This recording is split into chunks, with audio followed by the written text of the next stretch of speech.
Radioactif. Radioactif, la radio qui libère la parole des jeunes. Bonjour et bienvenue à tous sur Radioactif. Aujourd'hui, nous sommes en compagnie de Zilan, Inès et Victor. Donc Zilan, de quoi vas-tu nous parler? Bonjour Anastasia. Aujourd'hui, j'ai décidé de continuer d'évoquer l'univers visuel, mais ça ne sera pas cette fois-ci sur des séries ou des jeux vidéo, mais plutôt sur une autre de mes passions, les animés japonais. Car je vais vous parler de Death Note. Vous en avez déjà entendu parler? Non. Eh bien, je ne vous en dis pas plus, on découvrira ça ensemble. Très bien, merci. Moi, je vais vous parler de la vie d'Hadès, le dieu des morts, ainsi que son héritage sur la culture moderne. Inès, de quoi vas-tu nous parler? Bonjour tout le monde, moi je vais vous parler du commencement de l'athlétisme dans le monde. Ok, très bien, merci. Et Victor, de quoi vas-tu nous parler? Bonjour, aujourd'hui je vais vous parler d'un jeu qui a révolutionné le monde des sports, League of Legends. Ok, merci. Donc Zilan, nous t'écoutons. J'aimerais vous conter l'histoire de l'animé psychologique Death Note. Mais premièrement, qu'est-ce que c'est un animé? Eh bien, il s'agit d'une série d'animation ou de films d'animation provenant du Japon, souvent adoptés du manga. Il en existe toutes sortes, ce que l'on nomme shoujo, shonen et seinen. Les shoujo sont généralement désignés aux petites filles et comprennent un univers plus kawaii, mignon en français, et on y trouve principalement de la romance ou de la fantasy. Les shonen sont personnellement mes univers préférés et eux sont généralement dédiés aux garçons. On y trouve One Piece, Naruto, etc. Enfin, les seinen sont eux particulièrement dédiés aux adultes, souvent masculins, car ils contiennent les mêmes thèmes que les shonen, mais en plus cru. Là où les shonen ne montrent pas tout l'univers gore, les seinen, eux, n'ont pas cette pitié. Mais alors, Death Note, qu'est-ce que c'est? Eh bien, il s'agit d'un shonen diffusé en 2006, mêlant le genre policier, fantasy noir, thriller, tragique, psychologique, surnaturel et mystérieux. De quoi est-ce que ça parle? Vous connaissez mon attrait pour le paranormal? Eh bien, Death Note, ça compte l'histoire de Light Yagami, un lycéen surdoué qui juge le monde actuel criminel, pourri et corrompu. Sa vie change du tout au tout le jour où il ramasse par hasard un mystérieux cahier intitulé Death Note. Son mode d'emploi indique que la personne dont le nom était inscrit sur ce cahier meurt. D'abord sceptique, Light décide toutefois de tester le cahier et découvre que son pouvoir est bien réel.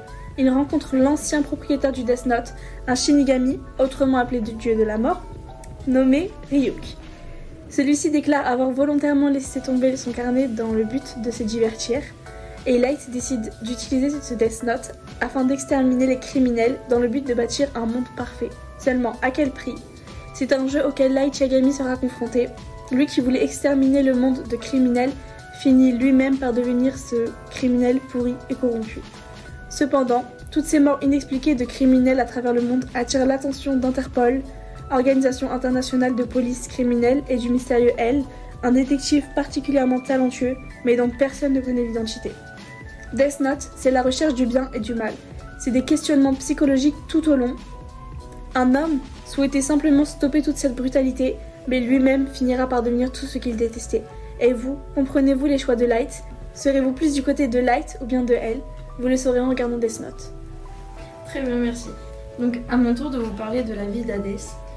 Donc, Hadès est le dieu des morts et du monde souterrain dans la mythologie grecque. Fils de Cronos et de Rhea, il est le frère de Zeus et de Poséidon. Selon la mythologie, après la défaite de leur père, les trois frères ont tiré au sort pour décider du partage du monde.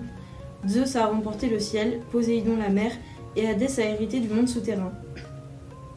Personnage sombre et sinistre, il est décrit comme un dieu puissant et respecté. On le voit en homme barbu avec un casque d'invisibilité et une épée, prêt à défendre son royaume contre tout intrus. Son but est de gouverner les morts. Il est également décrit comme un dieu silencieux et réservé qui n'aime pas être dérangé. Le monde souterrain est divisé en plusieurs régions, dont l'Éreb, la rivière Styx et les Champs-Élysées. Les morts sont censés être jugés par Hadès et ses juges qui décident où ils passent l'éternité. En tant que dieu des morts, il est chargé de juger les morts et de les guider dans leur voyage dans l'au-delà. Il est également responsable de punir les âmes des morts qui ont mal agi de leurs vivants. Les enfers, où l'Hadès qui a pris le nom de son souverain, sont décrits comme un endroit sombre et effrayant, rempli de ténèbres et de silence. Les morts y sont soumis à différentes épreuves et châtiments, selon leurs actes passés. Les enfers sont également habités par différentes créatures mythologiques, telles que les Erinyes ou le Cerbère. L'un des mythes les plus connus de ce dieu est le rapt de Perséphone. Selon la légende, il est tombé amoureux de Perséphone, qui est sa nièce, et l'a enlevée pour devenir sa femme. Déméter, qui cherchait sa fille pendant des semaines sur la surface de la terre, ne remplissait plus son rôle bienfaiteur pour les cultures. La famine menaçant, les dieux plaidèrent auprès d'Hadès pour qu'il lui rende sa fille.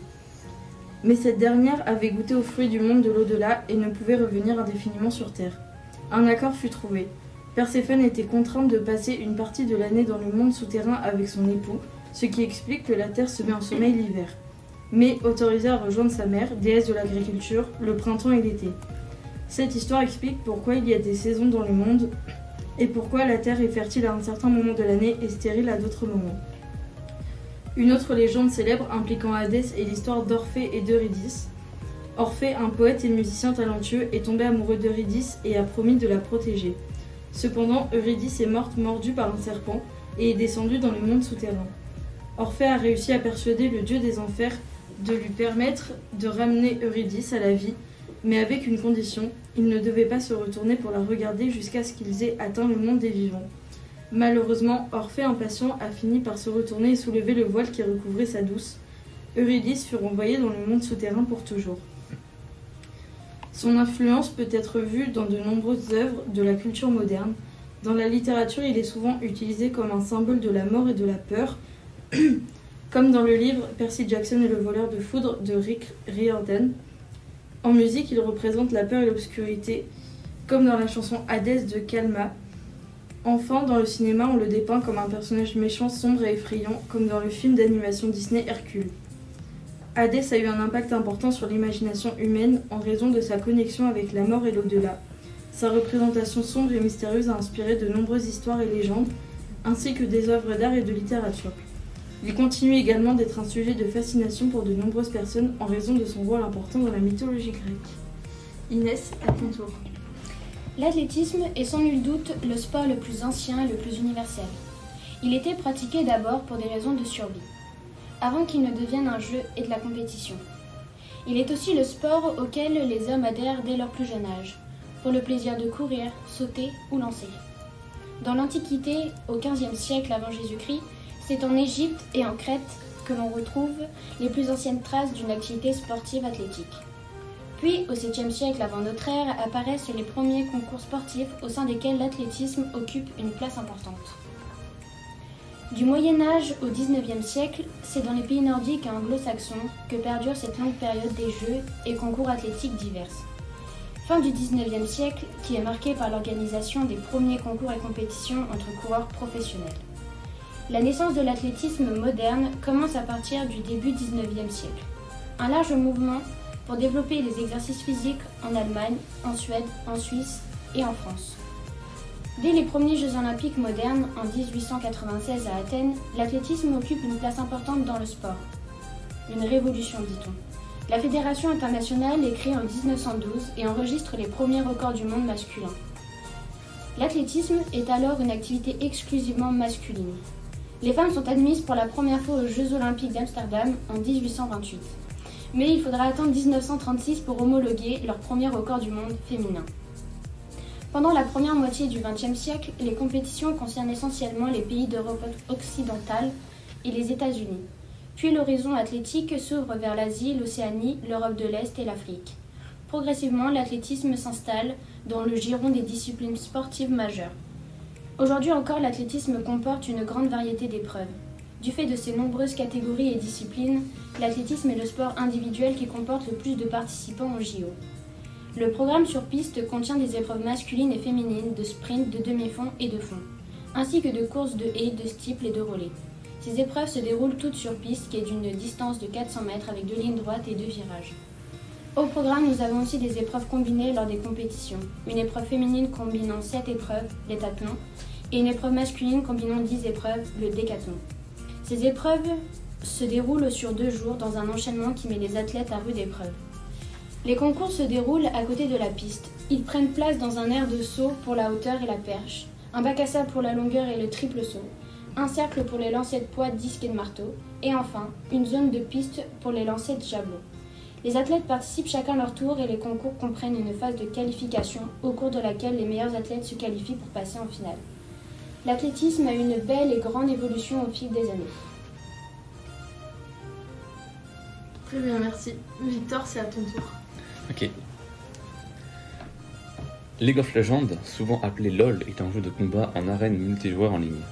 Développé et publié par Riot Games, depuis sa sortie en 2009, LoL a captivé des millions de joueurs à travers le monde avec son gameplay stratégique et ses personnages uniques appelés champions. C'est aussi, à l'heure d'aujourd'hui, le jeu le plus joué et le plus streamé dans le monde, avec environ 30 millions de joueurs quotidiens. Chaque champion a ses propres compétences et styles de jeu, ce qui rend chaque partie de LoL unique. Les joueurs doivent travailler en équipe pour détruire la base de l'équipe adverse tout en défendant la leur. C'est un jeu qui nécessite à la fois des compétences individuelles et un travail d'équipe. LoL n'est pas seulement un jeu, c'est aussi un phénomène culturel. Il a donné naissance à une scène e-sport massive avec des tournois internationaux qui attirent des millions de téléspectateurs. Les meilleurs joueurs de LoL sont devenus des célébrités dans le monde du gaming, gagnant des prix en argent et la reconnaissance de leurs pairs. En 2021, Riot Games a produit une série animée nommée Arcane, qui se base sur l'univers de League of Legends. La série a été d'un succès énorme et a reçu de nombreuses récompenses. Donc, que vous soyez un joueur occasionnel ou un compétiteur sérieux, League of Legends a quelque chose à offrir à tout le monde. Alors si vous n'avez pas encore essayé, pourquoi ne pas vous plonger dans le monde passionnant de LoL ? Très bien, merci. Donc, merci à tous d'avoir participé et à bientôt pour une nouvelle émission. À bientôt. À bientôt. Radioactif.